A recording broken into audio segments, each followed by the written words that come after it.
Fala galerinha do xadrez, tudo beleza? Pessoal, temos mais uma partida aqui do Mago de Riga. Agora essa partida é especial, porque aqui quem está de brancas é o Herman Claudius. Aqui o Van Hemsky. Van Hemsky, me perdoe Herman, eu ainda não aprendi a falar o seu sobrenome. Mas é porque o Herman Claudius ele tem origem holandesa, ele foi nascido nos Países Baixos.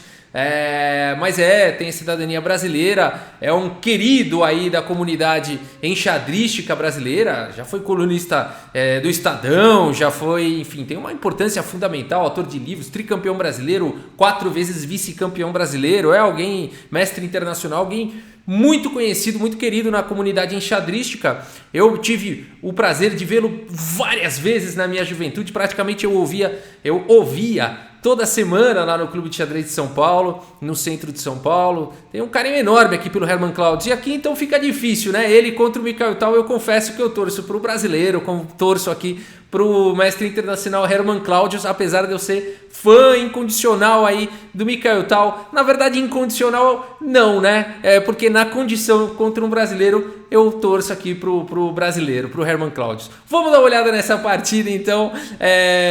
O Herman abre aqui, está de brancas. Essa foi jogada no Interzonal de Riga, tá bom? No ano de 1979, essa partida. E aqui o Herman Claudius abre com o peão do rei E4 e temos aí, ó, a siciliana. E o Herman Claudius sabia que o Mago de Riga ia jogar só a siciliana, podia ter jogado o D4, ficou, não vou enfrentar a siciliana do Mikhail Tal. Nada disso, né? O Herman Claudius resolveu enfrentar a siciliana aí do Mikhail Tal. Temos cavalo em F3, né? D6 e aqui D4, abrindo mesmo a siciliana, né? Não foi para uma siciliana fechada, então tentar alguma coisa diferente. Não, foi na especialidade mesmo do Mikhail Tal, foi para cima.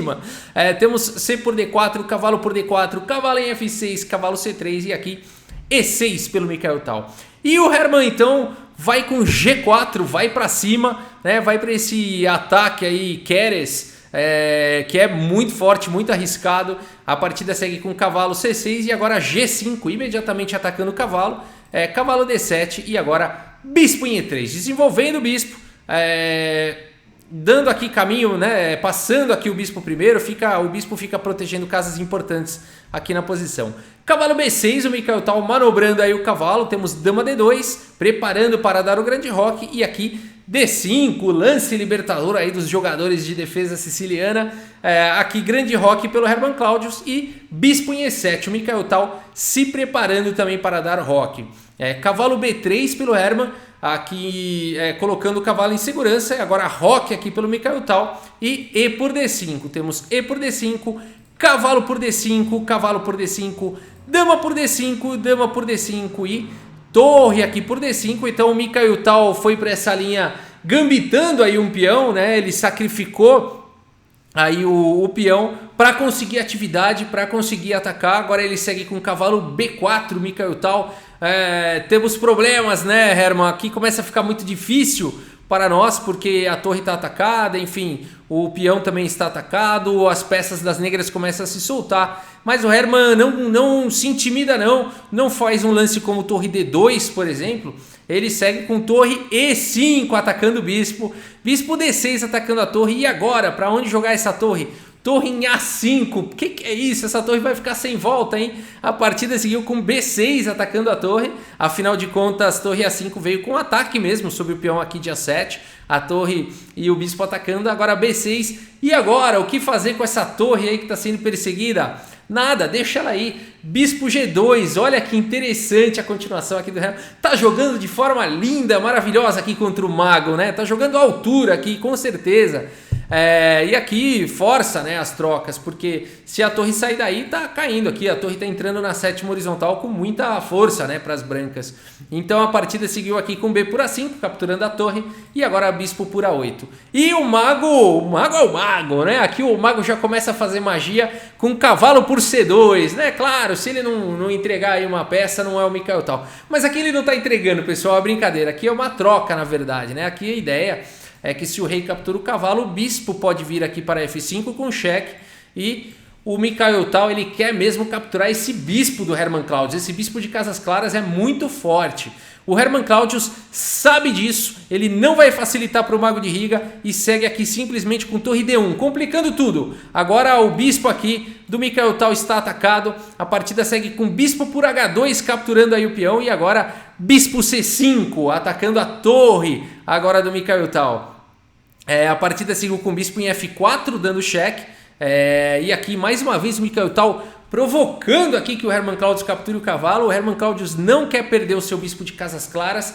Se ele capturar o cavalo, ele vai perder o bispo de Casas Claras depois de bispo F5 cheque seguido de torre por A8.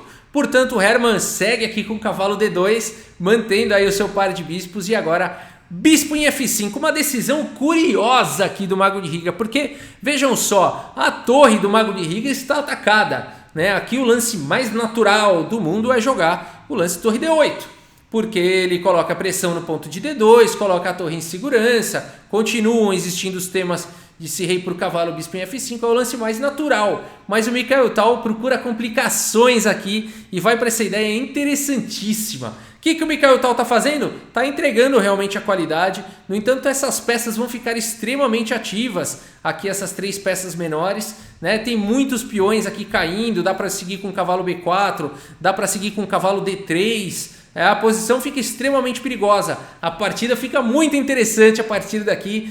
Seguimos com bispo por F8, o Hermann Claudius aceita o desafio, rei por F8 e agora torre G1, protegendo o peão de G5, é importantíssimo proteger o peão aqui de G5, senão o Mikhail Tal vai ficar com 3 peões passados e conectados aí na posição, passados não, desculpa, tem o peão aqui de F, né? Mas ficaria com uma maioria de 3 contra 1 aqui na ala do rei, poderia resultar em peões passados e conectados, isso ia ficar perigosíssimo, né? Então o Hermann Claudius faz a coisa certa, tá mantendo a defesa aqui desse peão, a partida segue com o cavalo B4, agora o Mikhail Tal começa a jogar com toda a iniciativa, atacando em A2, olhando na casa de D3, a partida segue com rei D1. Aqui um lance muito poderoso, né, do Hermann Claudius saindo da cravada aqui do bispo, né? O rei não poderia ir para outro lugar, aqui o rei está cortado, né? Então rei D1 saindo aí da cravada do bispo, temos cavalo D3 pelo Mikhail Tal, né? De olho aqui nesses peões soltos aí, rei E2 protegendo o peão de F. Notem como o Hermann Claudius está priorizando aqui os peões da ala do rei, né? Mais uma vez, se esses peões caem, a posição do Mikhail Tal fica perigosa demais com essa maioria de 3 peões. Então aqui o Hermann Claudius está devolvendo, já que ele pode escolher defender um peão, ele defende aqui o peão da ala do rei, né? A partida segue com cavalo por B2 e agora cavalo em E4. Colocando o cavalo centralizado aqui, protegido pelo bispo. A partida seguiu com o bispo em E6, atacando agora o peão da coluna A. E agora rei em F3. O Hermann Claudius não dá tempo para o Mikhail Tal capturar o peão. Vai atacando o bispo agora do Mikhail Tal. Temos bispo C7, torre C1. Olha só o Hermann Claudius jogando de forma ativa. Ao invés de se defender, ele está atacando. A partida seguiu com o cavalo C4, criando um bloqueio agora. O cavalo está protegido aqui pelo bispo, e agora temos cavalo C5, ameaçando ganhar a partida com cavalo por E6, seguido de torre por C4. A posição é perigosa para o Mago de Riga, o Mago de Riga segue com cavalo em E5, dando cheque, salvando o cavalo aí com um tempo. Temos rei em E4 e agora bispo por A2. O Mikhail Tal conseguiu, né? Ele entregou aquela torre lá pelo bispo, mas conseguiu realmente muitos peões, muita atividade. Agora o rei do Hermann Claudius aqui está fazendo um papel importantíssimo nessa partida, né? Então também tem essa. E aqui o Hermann Claudius faz o lance cavalo D7. Essa aqui é a famosa posição.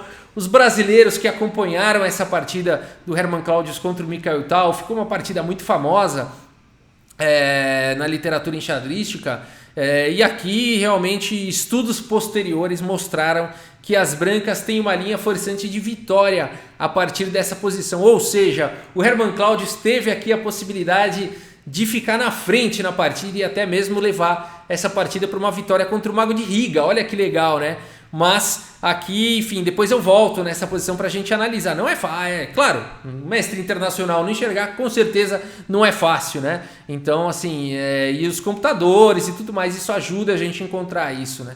Mas, enfim, a partida seguiu de uma forma muito interessante aqui pelo Hermann Claudius. com o lance cavalo D7, dá um cheque, ataca o cavalo e ao mesmo tempo abre aqui um ataque, né? Então o Herman Claudius vai quebrar o par de bispos aí do Mikhail Tal. A partida segue com cavalo por D7, torre por D7 atacando o cavalo, olha só, ganhando toda a iniciativa na partida, bispo em E6 protegendo o cavalo e agora a torre por A7. O Herman Claudius não tem mais os problemas dos peões passados do Tal na ala da dama. A partida seguiu com bispo com F6, desculpa, atacando aí o peão. Bispo D5 propondo as trocas e tentando eliminar aqui o defensor do cavalo. Bispo em H3, o Mikhail Tal mantém o bispo no jogo, mantém o bispo protegendo aqui o cavalo. Temos G por F6, cavalo por F6 cheque, o rei tem que sair daí, tem que continuar protegendo o bispo, rei em E5, cavalo por D5, rei por D5 e a gente tem esse final aí, Mikhail Tal com bispo e 3 peões, tem peão caindo aqui, né? Podemos falar que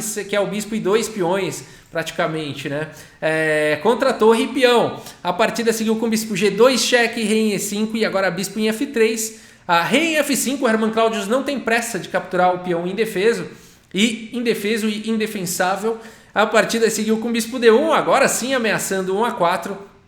E agora é hora de capturar, né? O Herman Claudius faz torre por A5. Temos bispo C2, cheque, rei E6, bispo B3, cheque, rei E5. E depois de rei F7, torre A7, cheque.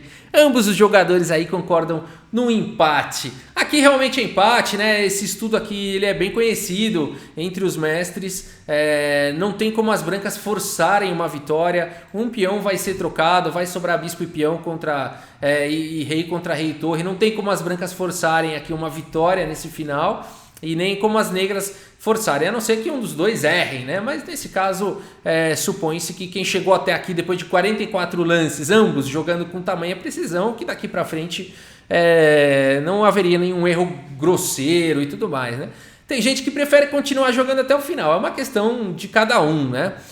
E tudo pode acontecer, né, pessoal? Erros acontecem mesmo, é improvável, mas pode acontecer, né? Mas que bela partida, hein? Um belo empate aí do Herman Claudius contra o Mago de Riga, com possibilidade de vitória. Eu vou mostrar o relatório do chess.com e depois a gente volta aí para ver onde é que o Herman poderia ter ficado melhor, né? Mas olha que maravilha de partida, 98,1% aqui para o Herman, 95,5% para o Mikhail Tal.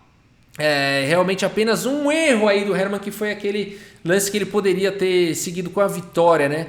Muito bacana, o Mago de Riga não errou, 3 imprecisões apenas.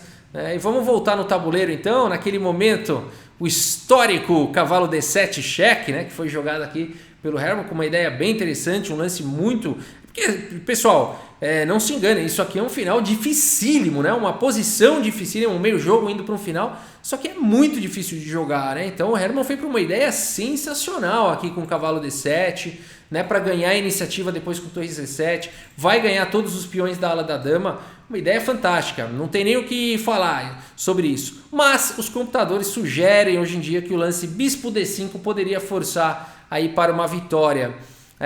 E aqui as análises sugerem que bispo poderia seguir com bispo por D5 cheque, rei por D5, e aqui o ponto todo, né, é que o rei fica pressionando o cavalo, o rei está entrando na posição. Existem temas de checkmate se o rei das brancas consegue entrar forte na posição, então as pretas teriam que já tentar liberar o rei com o rei E7, mas aí teria cavalo A6 atacando o bispo, e o bispo é o defensor do cavalo, então aqui o Herman ganharia a peça, né? Depois de, por exemplo, o bispo B6 e rei por E5, né? Mas aí bispo por F2 e tal, tudo bem, mas o Herman teria uma torre a mais, né? Uma torre a mais. Tem que tomar cuidado com esses peões, ainda assim não seria um final fácil, ainda assim seria complicado, mas o Herman teria condições aqui de vencer um final como esse, né? Rafael, mas rei E7 aqui foi ruim, não dá para jogar outra coisa aqui, não dá para tirar o cavalo daí, jogar um cavalo G6, por exemplo, então, e aí não perde peça? É que aí tá vindo o cavalo D7, olha a complicação, né? E esse lance vem com cheque e o bispo cai na sequência. Então, se ficar o bicho pega, se correr o bicho come, né? Não tem uma expressão assim. Então aqui realmente a grande ameaça é essa, né? O cavalo cheque seguido de torre por, e se fizer alguma coisa, vou tirar o rei daí para não levar cheque, tá vindo o cavalo A6 atacando o defensor aqui do cavalo, né? Legal demais, né? Legal demais. Foi por pouco aí que o nosso brasileiro não venceu aí o Mago de Riga, mas nem por isso não foi uma grande partida, né? Para os dois jogadores. Beleza, pessoal? É isso. Espero que vocês tenham gostado aí dessa partida. Muito obrigado pela sua audiência. Um grande abraço aí para todos vocês e até a próxima. Valeu!